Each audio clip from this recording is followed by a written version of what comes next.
오늘 우리가 함께 볼 말씀은 사무엘상 12장 12절부터 15절까지입니다. 사무엘상 12장 12절부터 15절 말씀 읽겠습니다.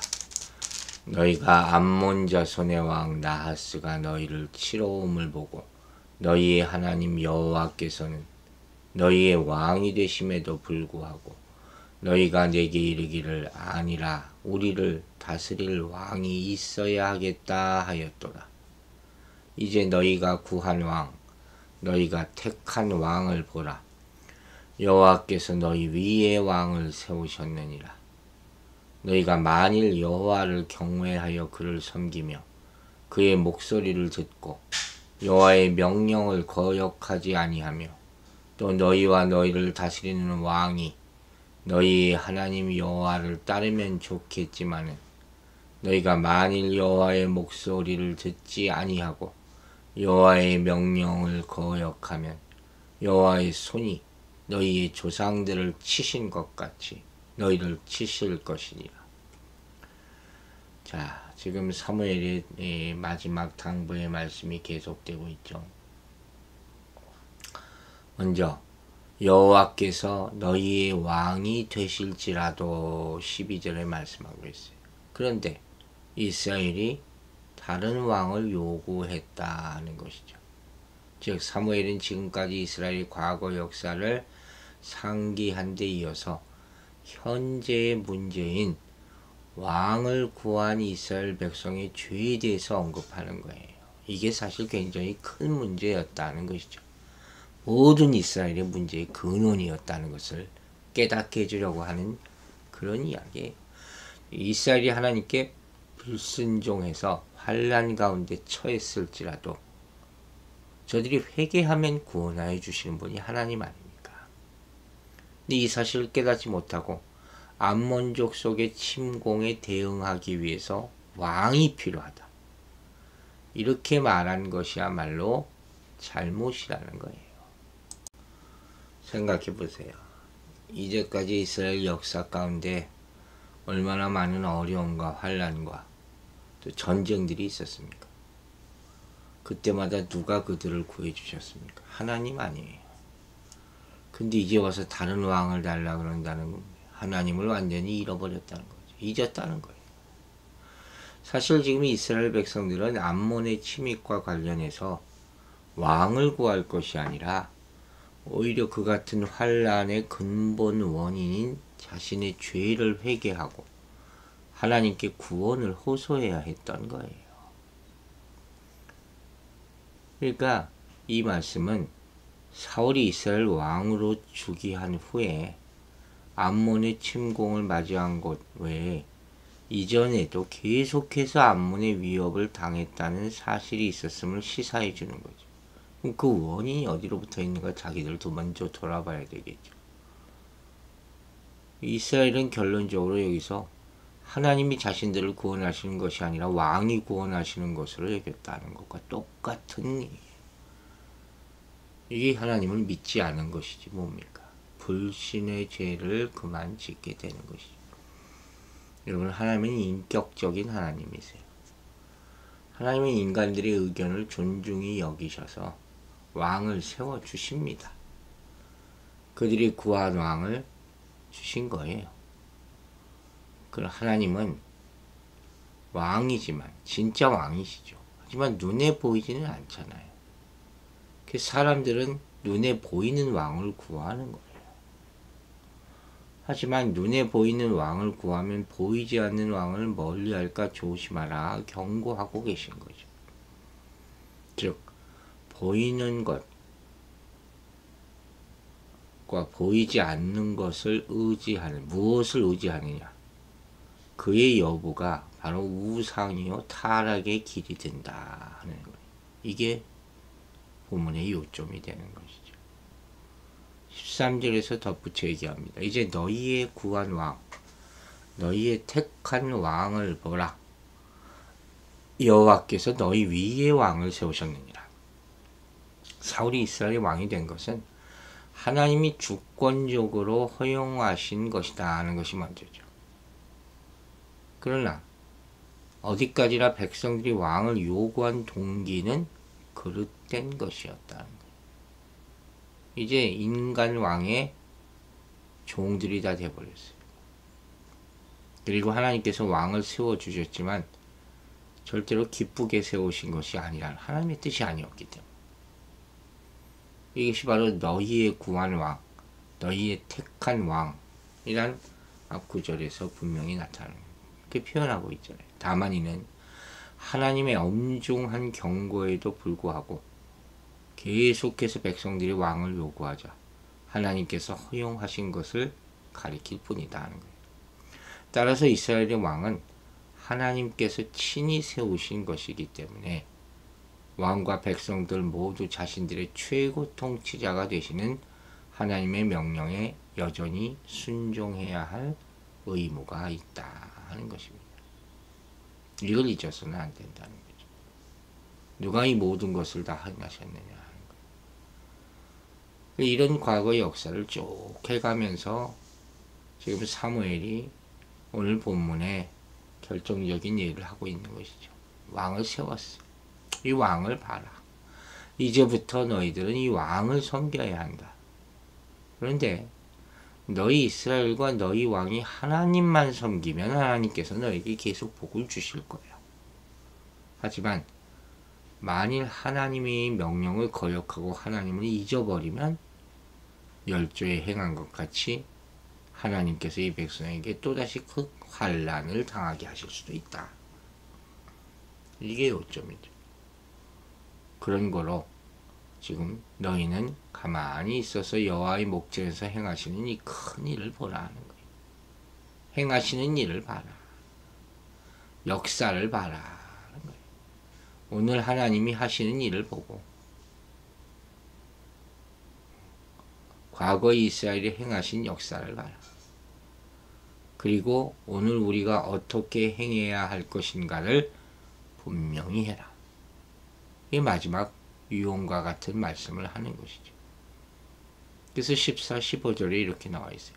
너희가 만일 여호와를 경외하며 그를 섬기며 그 목소리를 듣고 여호와의 명령을 거역하지 아니하며 또 너희와 너희를 다스리는 왕이 너희 하나님 여호와를 쫓으면 좋으니라마는 너희가 만일 여호와의 목소리를 듣지 아니하고 여호와의 명령을 거역하면 여호와의 손이 너희 열조를 치신 것 같이 너희를 치실 것이라. 보세요. 비록 이스라엘이 왕을 세워서 이제 왕정 체제를 구축했을지라도 이스라엘의 역사는 여전히 하나님과 백성과의 관계에 의하여 흥망이 결정되어지는 거예요. 왕은 중간 역할밖에 안 하는 거예요, 사실. 하나님의 복과 징계의 기준은 백성들의 하나님에 대한 순종과 불순종의 여부에 있다 하는 것이라는 거예요. 중요한 것은 그들이 왕을 세운 후에도 인간의 왕이 진정한 왕이 될 수 없다는 것을 깨달아야 했던 거죠. 여호만을 진정한 왕으로 모시고 살아야 했던 거죠. 하나님을 경외하며 그를 섬기며 그분의 목소리를 듣고 하나님의 명령을 거역하지 말았어야 했던 것이죠. 또 그들이 다스리는 왕도 사실은 자신이 왕이 아닌 것을 알고 하나님을 왕으로 모셔야 되는 거예요. 진짜 통치자가 내 뒤에 있다. 옛날 로마에서는 왕의 임명식 때 곁에서 한 사람이 외쳤다는 거예요. 너는 왕이 아니다. 너는 왕이 아니다. 깨달으라고. 왕은 자신이 왕이 아니라는 사실을 알아야 돼요. 그러면 그들에게 왕이 있어도 아무 문제가 되지 않죠. 하나님을 의식하고 사니까. 하지만 이스라엘이 하나님의 목소리를 듣지 않고 그 명령을 거역하고 하나님을 왕으로 모시지 않으면 이 문제가 심각해지는 거예요. 여호와의 손이 그들의 조상을 치신 것 같이 그들을 치실 수 있기 때문에 광야에서 불뱀으로 치시고 지진으로 치시고 연병으로 치시듯이 사사시대에는 미디안의 손과 블레셋의 손과 이런 것들로 치시잖아요. 우리 모두는 하나님이야말로 진정한 목자요 지도자라는 사실을 한시도 잊지 말아야 된다 하는 말씀이에요. 이런 말미암아 오늘 말씀은 하나님께서 이스라엘에 대한 언약에 신실하신 분이시고 통치 원리는 불변하다는 것을 보여주는 것이죠. 이것이 우리 신앙에도 연결됩니다. 즉 그리스도 안에서 그를 믿느냐 불신하느냐에 따라서 구원이 결정되는 것과 동일한 이치라는 거예요. 이스라엘과 하나님의 관계는 우리와 예수님 그리스도의 관계가 똑같은 것이죠. 우리가 예수 그리스도를 믿으면 구원받지만 거부하면 구원에서 멀어지게 된다는 것이죠. 이렇게 아몬과의 전쟁에서 승리하면서 사울의 리더십이 검증이 되자 사무엘은 사울 왕의 즉위식을 거행하면서 마지막 중요한 이스라엘에게 말씀을 남깁니다. 그들이 기억해야 될 교훈, 핵심은 하나님을 잊지 마라. 하나님을 잊으면 안 된다. 왕정제도는 백성의 요구로 시작된 것이지만 그들이 하나님을 잊지 않고 그분의 말씀에 순종하며 세워진 왕이 하나님을 진정한 왕으로 섬긴다면 그 제도는 유지될 수 있다는 거예요. 하나님의 배려죠. 신실하심이죠. 하지만 반대로 하나님께 불순종하거나 세워진 왕이 진정한 왕이신 하나님을 잊어버리고 세상의 왕만 따라간다면 곧 하나님의 심판이 임할 것이다는 거예요. 그리고 사무엘은 표적을 통해서 그의 말이 반드시 이루어질 것임을 확인시켜 주는 것이죠. 여러분, 하나님을 기억하고 그분을 따라 섬기는 것이 모든 일의 기본이 됨을 잊지 마시기 바랍니다. 우리의 일이 뭔가 틀어질 때는 반드시 하나님께로 먼저 돌아가야 되는 거예요. 그래서 이스라엘 백성들은 비록 인본주의적 동기에서 이방과 같은 왕을 구하였지만 하나님의 뜻은 그와 다르다는 것을 보여주는 것이죠. 우리가 세상의 풍속을 마구 따라가서는 안 된다 그랬잖아요. 우리 정체성을 지킬 수가 있어야 되죠.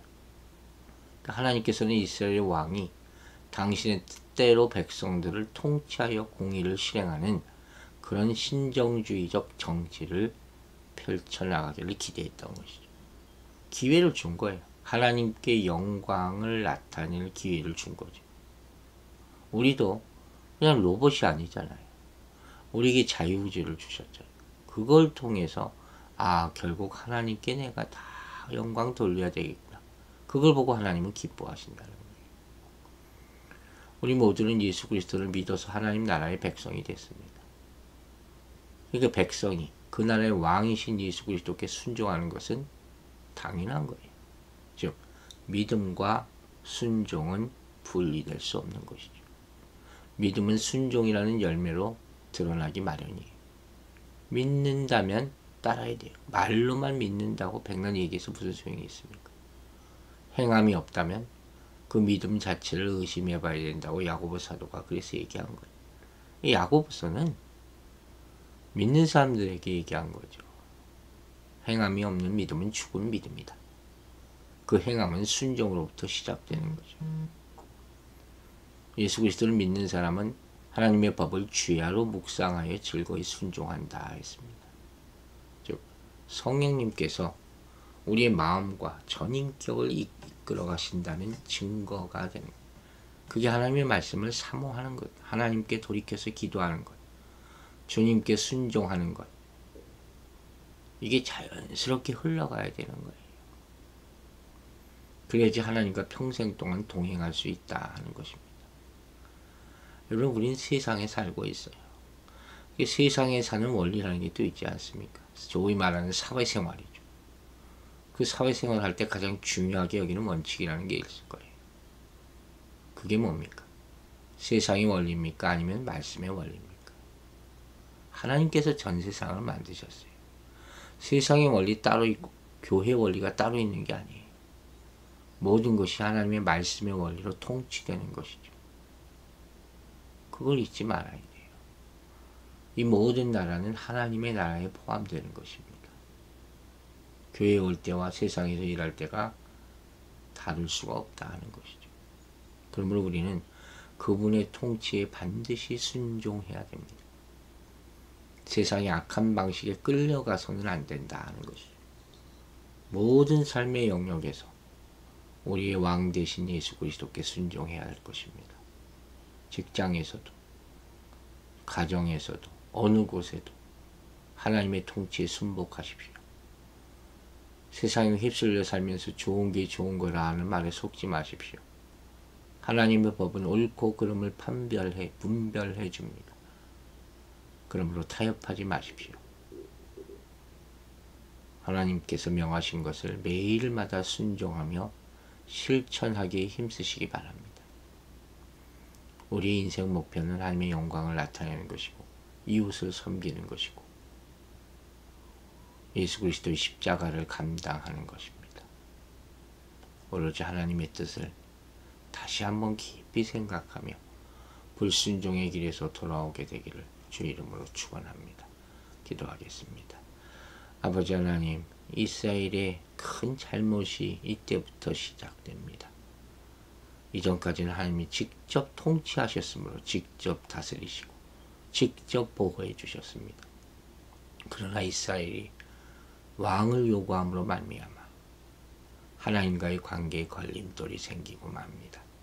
혹시 우리의 삶에도 이러한 왕 같은 우상을 만들어서 하나님의 음성을 직접 듣지 못한 일이 있지는 않은지 돌이켜 회개하게 하여 주시옵소서.